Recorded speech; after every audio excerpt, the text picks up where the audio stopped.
প্রধান অতিথি উনি এখন আজকের সভার সমাপ্তি বক্তব্য রাখবেন। ধন্যবাদ সবাইকে। বিসমিল্লাহির রহমানির রহিম। দেশ গড়ার পরিকল্পনা,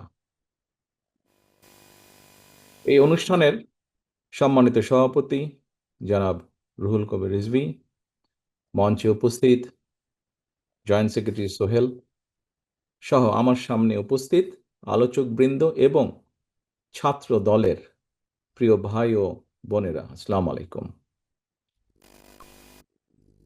প্রিয় ভাই বোনেরা, আজকে আমরা এখানে যেই বিষয়গুলো নিয়ে সারাদিন আলোচনা হয়েছে, আলাপ হয়েছে, আমি যখন জয়েন করেছি, লাইনে কানেক্ট হয়েছি, তখন আমি দেখলাম বেশ কয়েকজন তোমরা বিভিন্ন বিষয়ে প্রশ্ন করেছো আমাদের কয়েকজন আলোচক বৃন্দকে, যারা তোমাদের সামনে তুলে ধরেছে বিষয়গুলো। তোমরা বিভিন্ন তোমাদের মনের মধ্যে যে প্রশ্ন আছে সেই প্রশ্নগুলো তাদের সামনে তোমরা তুলে ধরেছো। প্রশ্ন থাকাটাই স্বাভাবিক। আমাদের অনুষ্ঠানটার নাম আমরা আজকে কি দিয়েছি? আমাদের অনুষ্ঠান নামটাই আমরা দিয়েছি দেশ গড়ার পরিকল্পনা। প্রিয় ভাই বোনেরা, তোমরা যদি, নিশ্চয়ই তোমাদের মধ্যে অনেকেই জানো, যদিও তোমরা ইতিহাসের পাতা থেকে তোমরা জানো, বিভিন্নভাবে তোমরা জানো, শুনেছো, যারা সিনিয়র নেতৃবৃন্দ আছে সবার কাছ থেকে তোমরা তোমাদের জুনিয়র যারা আছে তাদেরকে নিশ্চয়ই বলেছো।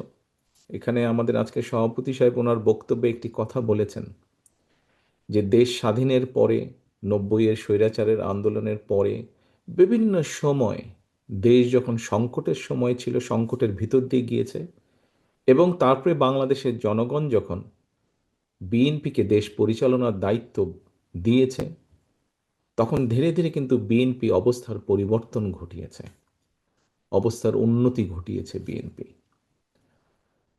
প্রিয় ভাই বোনেরা, এই মুহূর্তে আমরা যদি দেখি, আমরা আগামী 2 মাস পরে একটি নির্বাচন প্রত্যাশা করছি।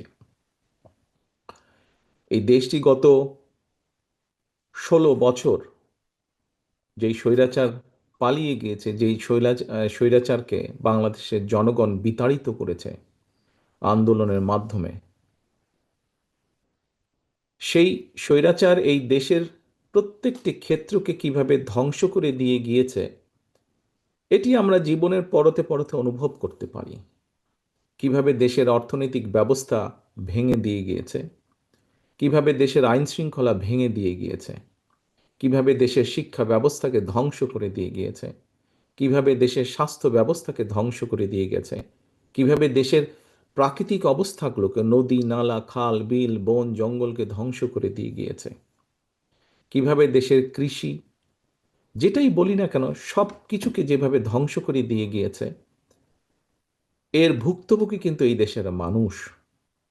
এখন একটি রাজনৈতিক দল হিসাবে এবং এই মুহূর্ত পর্যন্ত আত্মবিশ্বাসের সঙ্গে আমরা বলতে পারি, বাংলাদেশের জনপ্রিয় রাজনৈতিক দল হিসাবে বিএনপির দায়িত্ব হচ্ছে দেশকে সঠিকভাবে পরিচালনা করা। দেশের মানুষ যখন বিএনপিকে দেশের দায়িত্ব, পরিচালনার দায়িত্ব দেবে।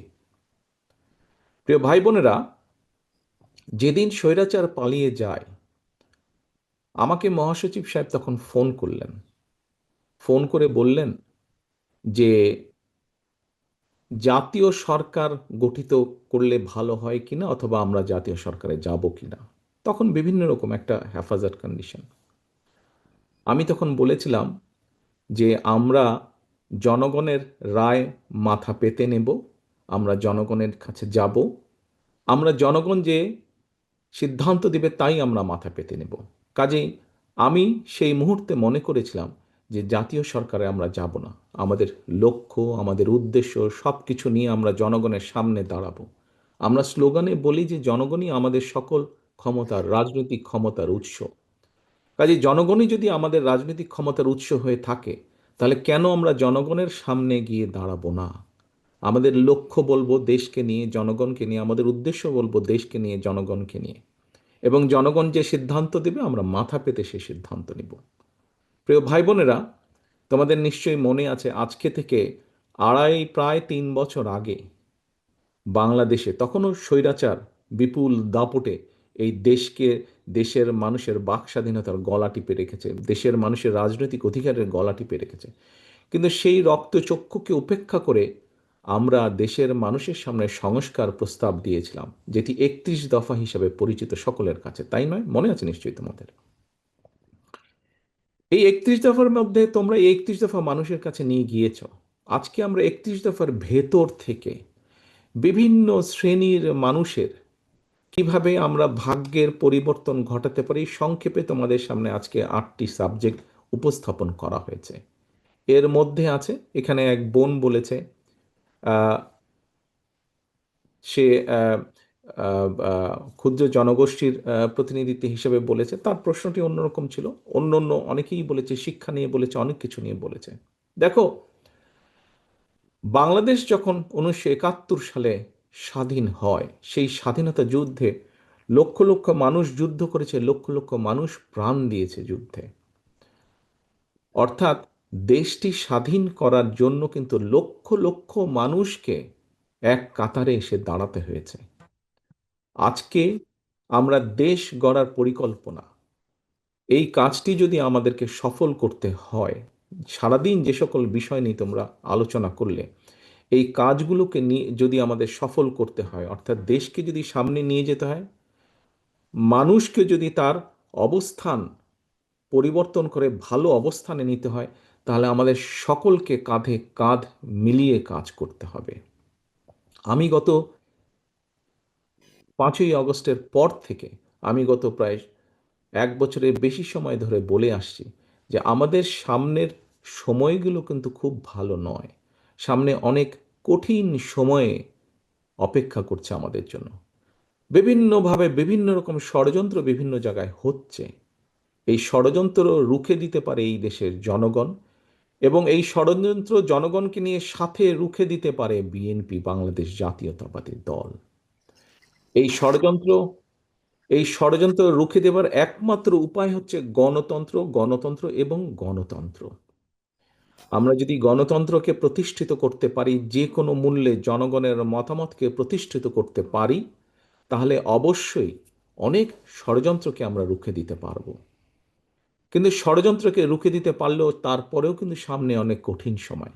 একটু আগেই আমি বলেছি, এবং তোমরা নিজেরাও জানো, তোমরা আজকে ছাত্র দলের প্রতিনিধি হিসাবে এখানে প্রত্যেকে উপস্থিত আছো, ছাত্র হিসাবে তোমাদের নিজেদের ধারণা আছে। প্রত্যেকটি ক্ষেত্রে একটি অরাজকতা বিরাজ করছে। কাজে আমরা এখানে আজকে অর্থনীতি নিয়ে আলাপ করেছি। আমরা এখানে তরুণ যে সমাজ, কয়েকজন তোমরা প্রশ্ন করেছো, তরুণ যে সমাজ, তাদের সামনে সবচেয়ে বড় যেই সমস্যাটি, তাদের কর্মসংস্থানের বিষয়, এই কর্মসংস্থানের বিষয় নিয়ে আমরা আজকে এখানে আলাপ করেছি। আমরা দেশের মানুষের স্বাস্থ্য নিয়ে এখানে আলোচনা করেছি। আমরা এখানে দেশের যে অর্ধেক সমাজ নারী সমাজ, এই নারী সমাজকে কিভাবে এম্পাওয়ার করা যায় এবং তাদের কন্ট্রিবিউশনকে সমাজের মধ্যে নিয়ে আসা যায়, এবং যেটার শুভ ফল দেশের অর্থনীতি, দেশের সমাজ ব্যবস্থা, পরিবার, স্বাস্থ্য সব কিছুর উপরে শুভ অবস্থাটা পড়বে, কিভাবে সেটা করা যায় তা নিয়ে আমরা আলোচনা করেছি। দেশের পরিবেশ নিয়ে আমরা আলোচনা করেছি। দেশের শিক্ষা ব্যবস্থা নিয়ে আমরা আলোচনা করেছি। কিভাবে শিক্ষা ব্যবস্থাকে আমরা গড়ে তুলতে পারি, কিভাবে শিক্ষকদেরকে আমরা গড়ে তুলতে পারি সুন্দরভাবে, কারণ শিক্ষকদেরকে যদি আমরা গড়ে তুলতে পারি, তাহলে ভবিষ্যৎ শিক্ষা ব্যবস্থাকেও সুন্দরভাবে গড়ে তুলতে পারবো। কিন্তু এই কাজগুলো করা কিন্তু কঠিন কাজ, নট ইম্পসিবল, কিন্তু অনেক কঠিন কাজ। এবং দেশ এবং জাতিকে যদি নেতৃত্ব দিতে হয়, তাহলে অবশ্যই একটি পরিকল্পনা আমাদের সামনে থাকতে হবে। প্রিয় ভাই বোনেরা, তোমরা আজকে যখন এই হলে এসে বসেছো, তোমাদের আলোচনা শুরু হয়েছে, তোমরা যে আলোচনা শুরু হবার সময় তোমাদেরকে প্রত্যেকে একটা করে ফোল্ডার দেওয়া হয়েছে, এবং কিছুক্ষণ পরে, খুব সম্ভবত লাঞ্চের পরে, তোমাদের সকলকে আলাদা আবার হাতে হাতে একটা লিফলেট দেওয়া হয়েছে না তোমাদের? সেই লিফলেটের মধ্যে কি আছে? সেই লিফলেটের মধ্যে কি আছে আমি বলছি। আলাদা একটি লিফলেট তোমাদেরকে দেওয়া হয়েছে। এখানে সোহেল, আজকে যে অনুষ্ঠান পরিচালনা করছে আমাদের জয়েন্ট সেক্রেটারি সোহেল, তার বক্তব্যে সোহেল কিন্তু একটি গুরুত্বপূর্ণ কথা বলেছে। আমি ব্যক্তিগতভাবে বিশ্বাস করি একটি বিষয়, আমরা যতগুলো পরিকল্পনা নিয়েছি, এই পরিকল্পনাগুলোকে সফল করতে হলে যেরকম আমাদের যোগ্য ব্যক্তিদেরকে বিভিন্ন জায়গায় দায়িত্ব দিতে হবে, কিন্তু তার থেকেও দুইটি বড় ইম্পর্টেন্ট বিষয় আছে, যেই দুইটি বিষয়কে যে কোনো মূল্যে আমাদেরকে অ্যাড্রেস করতে হবে। এবং এই দুইটি বিষয়কে যদি আমরা অ্যাড্রেস করতে না পারি, আমাদের পুরা জাতি এবং দেশ সংকটের মধ্যে পড়বে। কি দুটি বিষয়? এক, দুর্নীতি, যে কোনো মূল্যে এই দুর্নীতির লাগাম টেনে ধরতে হবে। দুই, আইন শৃঙ্খলা পরিস্থিতি, যে কোনো মূল্যে আইন শৃঙ্খলা পরিস্থিতির লাগাম টেনে ধরতে হবে। যদি আমরা দুর্নীতি এবং আইন শৃঙ্খলা যদি আমরা দুর্নীতি এবং আইন শৃঙ্খলার লাগাম টেনে ধরতে না পারি, তাহলে আমরা যে পরিকল্পনাগুলি গ্রহণ করেছি মানুষের স্বাস্থ্য নিয়ে, দেশের ভবিষ্যৎ সন্তানদের শিক্ষা ব্যবস্থা নিয়ে, নারী সমাজকে এম্পাওয়ার্ড করার জন্য, দেশের কৃষি ব্যবস্থা, প্রত্যেকটি পরিকল্পনা আমাদের বাধাগ্রস্ত হবে, স্লো হয়ে যাবে আমাদের। সেজন্যই আমাদের সরকার গঠনের সুযোগ পাওয়ার সাথে সাথে সর্বপ্রথমে আমাদেরকে নজর দিতে হবে, সর্বপ্রথমে আমাদেরকে ব্যবস্থা করতে হবে দুর্নীতির লাগাম কিভাবে আমরা টেনে ধরব। প্রিয় ভাই বোনেরা, তোমাদের হাতে যে লিফলেটটা দেওয়া হয়েছে, এই লিফলেটের মধ্যে একদম তথ্য দিয়ে উপস্থাপন করা হয়েছে যে বিএনপি 2001 সাল থেকে 2006 সাল পর্যন্ত যখন দেশ পরিচালনার দায়িত্বে ছিল, তার আগে এই যেই স্বৈরাচারকে বিদায় করা হয়েছিল, সেই স্বৈরাচার যখন দেশ ক্ষমতায় ছিল, সেই সময় কিভাবে তারা দুর্নীতিতে দুর্নীতি ছেয়ে ফেলেছিল দেশকে, এবং 2001 সালে দায়িত্ব পাবার পরে কিভাবে খালেদা জিয়ার সরকার ধীরে ধীরে ধীরে ধীরে দুর্নীতির অবস্থার উন্নতি ঘটিয়েছিল, দুর্নীতি থেকে ধীরে ধীরে কিভাবে দেশকে বের করে নিয়েছিল, একটি আন্তর্জাতিক সংস্থার সংস্থার যে অ্যানালাইসিস, সেই অ্যানালাইসিস একদম পুরা সুন্দরভাবে তোমাদের সামনে তুলে ধরা হয়েছে সেই লিফলেটটার মধ্যে। কাজেই আমরা দৃঢ়ভাবে, অত্যন্ত আত্মবিশ্বাসের সঙ্গে বলতে পারি, এই বাংলাদেশে যদি দুর্নীতির লাগাম টেনে ধরতে পারে, তাহলে একমাত্র বাংলাদেশ জাতীয়তাবাদী দলই পক্ষেই সেটা সম্ভব। সেইটি করা সম্ভব একমাত্র কারণ আমরা অতীতে করেছি, আমরা ইনশাল্লাহ ভবিষ্যতে দেশের মানুষ দিলে ভবিষ্যতে ইনশাল্লাহ আমরা সেই কাজটি করিয়ে দেখাতে পারবো। প্রিয় সহকর্মীবৃন্দ, কেউ কেউ বলে থাকে স্বৈরাচার যেভাবে বিএনপির সম্পর্কে, এই যে স্বৈরাচার, পলাতক যে স্বৈরাচার, তারা বিএনপির সম্পর্কে যেসব মিথ্যা প্রপাগান্ডা ছড়াতো, আমরা ইদানিং লক্ষ্য করছি কিছু কিছু ব্যক্তি বা দল ঠিক একই সুরে গান গাইছে বা একই সুরে কতগুলো কথা বলার চেষ্টা করছে। এখন প্রশ্ন হচ্ছে, তাদেরও তো দুইজন ব্যক্তি আমাদের সাথে সেই সময় সরকারে ছিল। এই দুজন ব্যক্তি পৃথিবীতে আর নেই। দুজনই সিনিয়র মানুষ, দুজনেই সিনিয়র রাজনীতিবিদ ছিলেন। তারা তারা গত হয়েছেন। কাজেই যে মানুষ নেই তাদের সম্পর্কে অবশ্যই খারাপ কথা বলা উচিত নয়। তাদের প্রতি পরিপূর্ণ সম্মান রেখেই বলতে চাই, সেই দুইজন ব্যক্তির বিএনপি সরকারে শেষ দিন পর্যন্ত থাকা প্রমাণ করে দেয়, এক, দুটো জিনিস প্রমাণ করে যৌক্তিকভাবে। এক, তারা অবশ্যই পূর্ণ কনফিডেন্স ছিল খালেদা জিয়ার উপরে যে খালেদা জিয়া দুর্নীতির বিরুদ্ধে যুদ্ধ করছে, সেজন্যই তারা শেষ দিন পর্যন্ত ছিল। সেজন্যই তারা শেষ দিন পর্যন্ত ছিল। এখন তাদের দলের অন্য যে যত বড় বড় কথা বলি কি না কেন, খালেদা জিয়া শেষ দিন পর্যন্ত দুর্নীতির বিরুদ্ধে যুদ্ধ করেছে এবং দুর্নীতির অবস্থার পরিবর্তন ঘটেছে, এই আত্মবিশ্বাস তাদের মধ্যে ছিল। তারা দেখেছিল সেই সরকারকে, কারণ তো সরকারের ভেতরেই ছিল। সেজন্যই তারা শেষ দিন পর্যন্ত এই বিএনপি সরকারের সাথে তারা ছিল। আমরা এইভাবেই ধরে নিব, আমরা অন্য কিছু বলতে চাই না। কেউ কেউ বলে থাকে যে কেউ কেউ বলে থাকে যে তাদের বিরুদ্ধে কোনো কিছু অভিযোগ পাওয়া যায় না। আজকে যখন নিরপেক্ষ কোর্ট বসেছে, স্বৈরাচারের সময় আমরা দেখেছি কিভাবে আদালতকে ইনফ্লুয়েন্স করা হতো, কিন্তু স্বৈরাচার পালিয়ে যাওয়ার পরে মোটামুটি আমরা বলতে পারি যে আদালত এখন নিরপেক্ষতা আমরা আশা করি। সেই নিরপেক্ষ আদালত থেকে আমরা দেখেছি কারো বিরুদ্ধেই কোনো জিনিস প্রমাণিত হয়নি, এটি ছিল প্রোপাগান্ডা। কাজেই আমাদেরকে আজকে এই এই এই কনক্লুশনই আসতে হবে যে একমাত্র বিএনপি পেরেছিল দেশকে দুর্নীতি থেকে বের করে নিয়ে আসতে, ইনশাল্লাহ আগামী দিনেও বিএনপি পারবে। এবার আসো আইন শৃঙ্খলা। এবার আসো আরেকটি বিষয় আমি উল্লেখ করতে চাই তোমাদের সামনে, সেটি হচ্ছে আইন শৃঙ্খলা পরিস্থিতি। প্রিয় ভাই বোনেরা, তোমাদের অনেকেরই বয়স তখন আজকে থেকে অনেক কম ছিল, কিন্তু তোমরা নিশ্চয়ই শুনেছ অনেক মানুষের কাছে, সহকর্মী হোক, পরিবারের সদস্য হোক, আত্মীয় স্বজন হোক, বিগত বিএনপি সরকারের সময় আমরা বিভিন্ন আইন শৃঙ্খলা বাহিনী তৈরির মাধ্যমে আমরা দেশে আইন শৃঙ্খলা পরিস্থিতির উন্নতি ঘটিয়েছিলাম। হ্যাঁ, পরবর্তীকালে আমরা দেখেছি যে এই যে বিগত যে স্বৈরাচার পালিয়ে গেছে, তারা তাদের ক্ষমতার অপব্যবহার করে সেই আইন শৃঙ্খলা বাহিনীকে রাজনৈতিক স্বার্থে ব্যবহার করেছিল, এবং রাজনৈতিক স্বার্থে ব্যবহার করে পুরা জাতি দেশকে বিশ্বের সামনে কলঙ্কিত করেছে। সেই আইন শৃঙ্খলা বাহিনীকেও তারা কলঙ্কিত করেছে, সেটি হচ্ছে তারা অপব্যবহার করেছিল।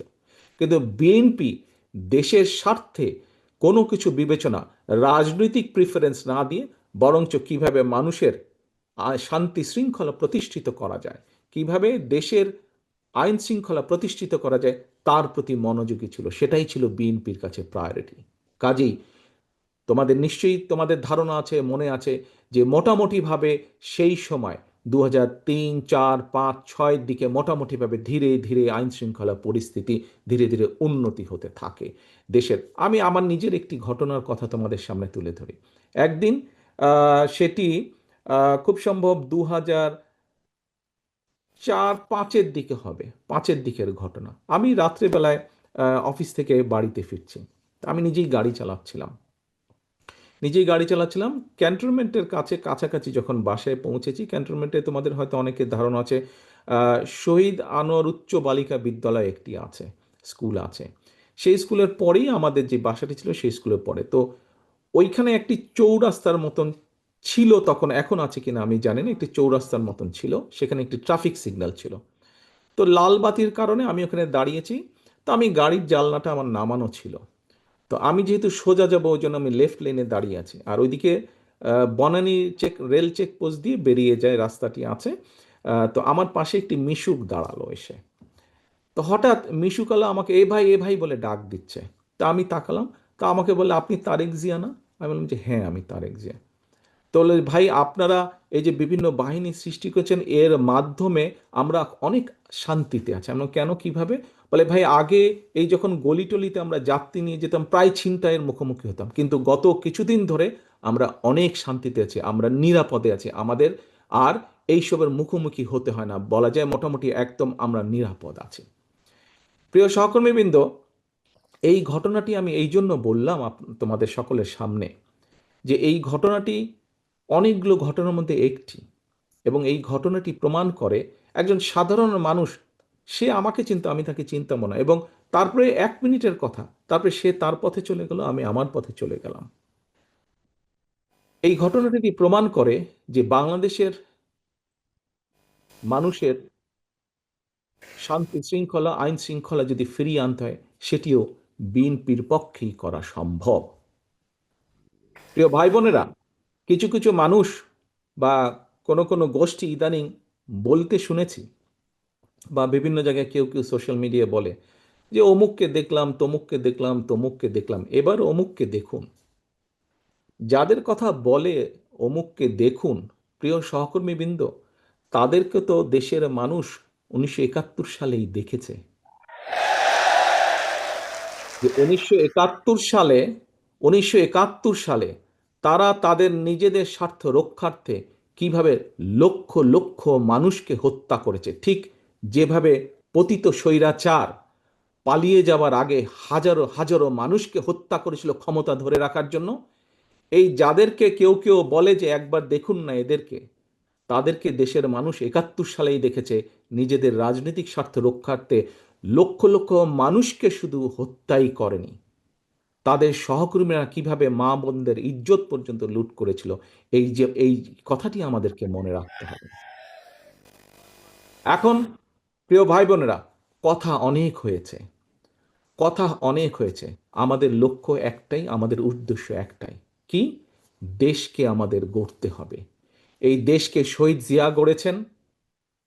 দেশ স্বাধীনের পরে যখন এই দেশে দুর্ভিক্ষ হয়েছে, শহীদ জিয়া যখন দেশ পরিচালনার দায়িত্ব পেয়েছিলেন, এই দুর্ভিক্ষ কবলিত দেশকে উনি খাদ্য রফতানির দেশে পরিণত করেছিলেন।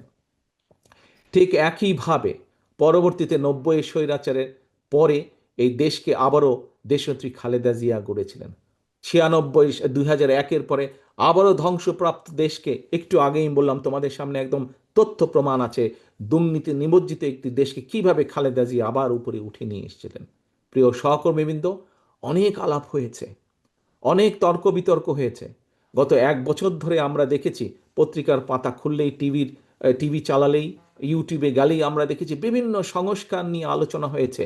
কিন্তু একটি সংস্কার মধ্যে তোমরা আজকে যেই কয়টি বিষয় নিয়ে আলোচনা করেছো, তোমাদের কর্মসংস্থান, তরুণ সমাজের কর্মসংস্থান নিয়ে আলাপ করেছো, মহিলাদের এম্পাওয়ারমেন্ট নিয়ে আমরা আলোচনা করেছি, কৃষকের কৃষি কার্ড নিয়ে আমরা আলোচনা করেছি, আমরা মানুষের স্বাস্থ্য সেবার জন্য প্রান্তিক মানুষের দোরগোড়ায় স্বাস্থ্যসেবা পৌঁছে দেওয়ার জন্য আমরা স্বাস্থ্যকর্মীর বিষয় নিয়ে আলোচনা করেছি। আমরা আরও আলোচনা করেছি কিভাবে আমরা খাল খনন করব, কিভাবে আমরা বৃক্ষরোপণ করব।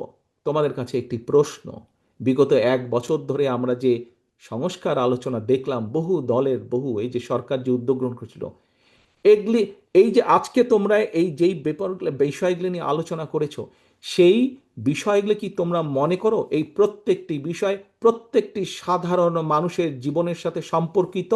তোমরা কি মনে করো? তোমরা সারাদিন যেই বিষয়গুলি নিয়ে আলাপ করেছো, তোমরা কি মনে করো যে এই প্রত্যেকটি বিষয় সাধারণ মানুষের সাথে, জীবনের সাথে সম্পর্কিত? Yes or no?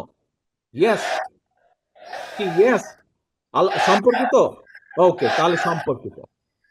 প্রিয় সহকর্মীবৃন্দ, হ্যাঁ, যেগুলা সংস্কার নিয়ে আলাপ হয়েছে, এর মধ্যে বিএনপিও 3 বছর আগে অনেক কিছু বলেছে, সেই সংস্কারগুলো প্রয়োজন। তবে সবচাইতে বেশি প্রয়োজন মানুষের ভাগ্যের পরিবর্তন। এবং আজ সারাদিন তোমরা যা আলোচনা করেছিল, এই কাজগুলো যদি আমরা করতে পারি, তাহলেই একমাত্র মানুষের ভাগ্যের পরিবর্তন করা সম্ভব।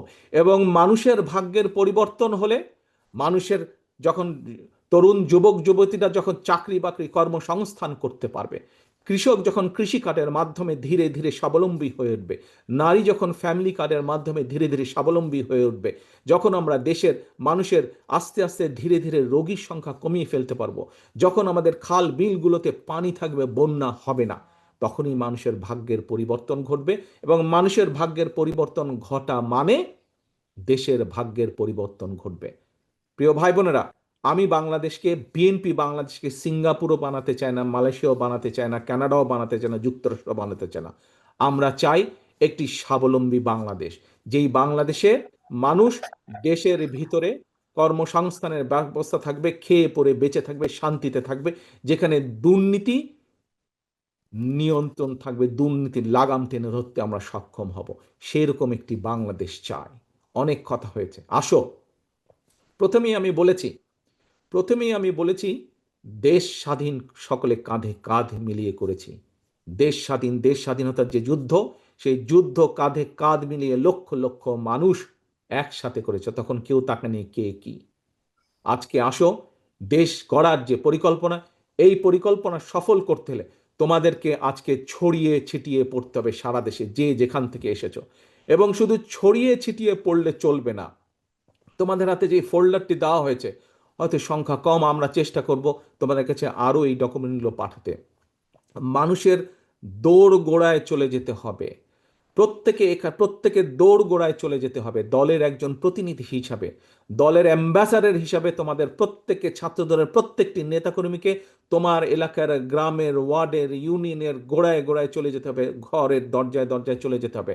মা বোনদেরকে বলতে হবে তাদের জন্য আমরা কি করব, কৃষকদেরকে বলতে হবে তাদের জন্য আমরা কি করব, তরুণ যুবক যুবতীদেরকে বলতে হবে তাদের কর্মসংস্থানের জন্য আমরা কি করব। অর্থাৎ তোমাদের হাতে যে কাগজগুলো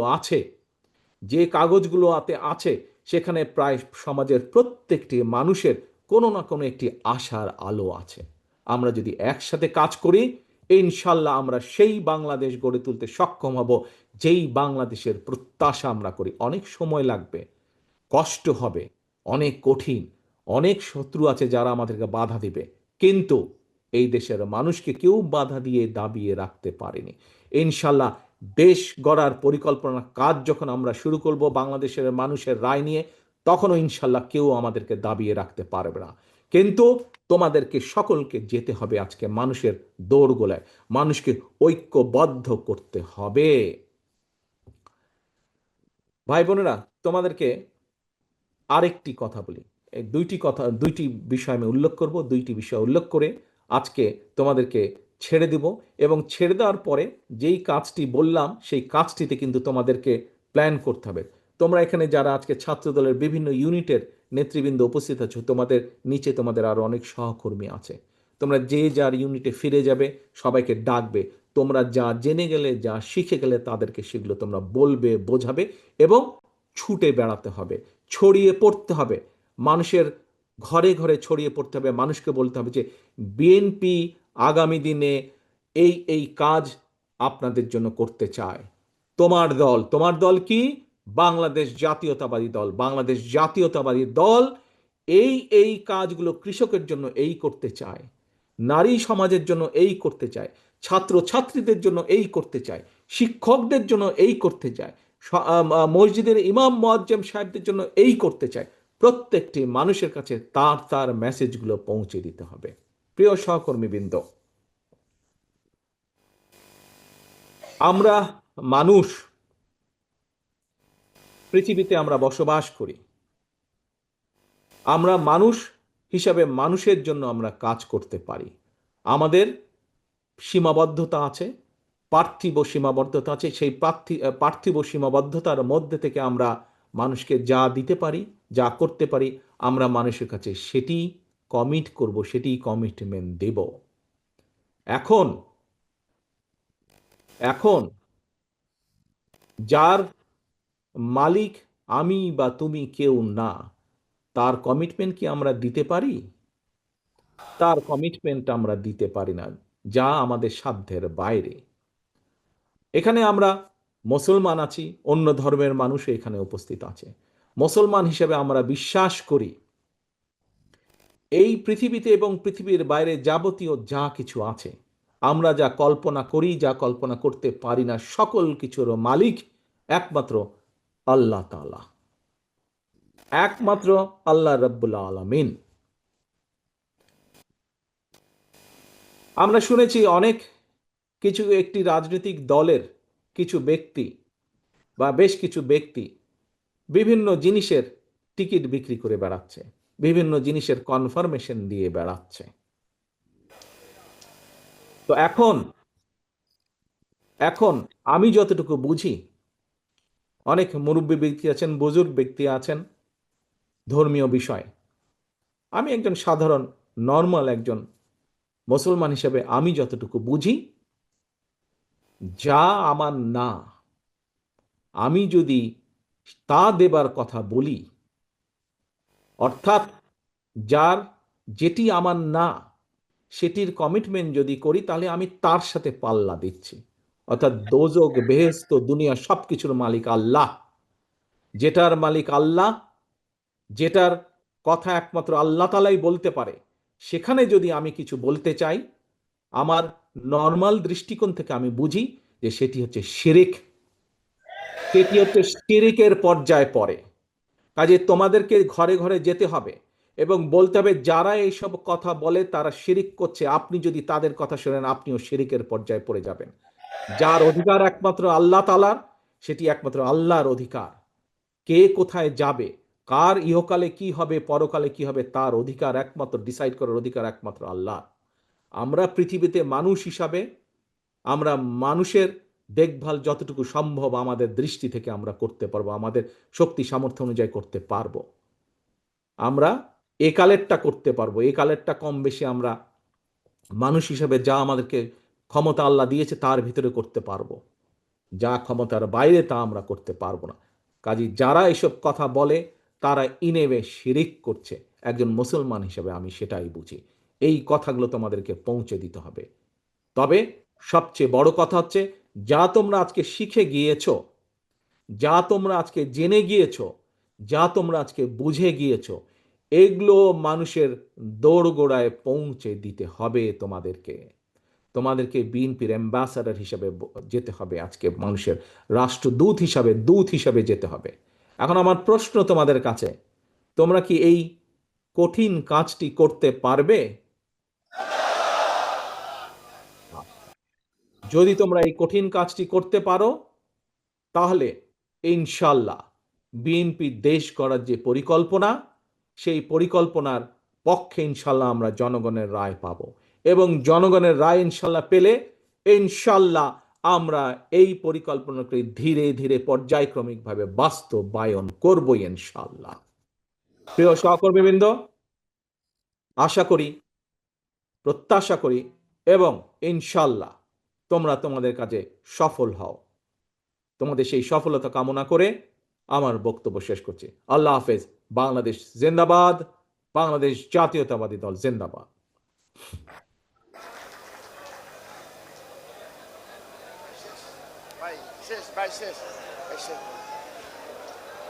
বাংলাদেশ জাতীয় ছাত্র দলের সকল পর্যায়ের নেতা কর্মীদের পক্ষ থেকে মাননীয়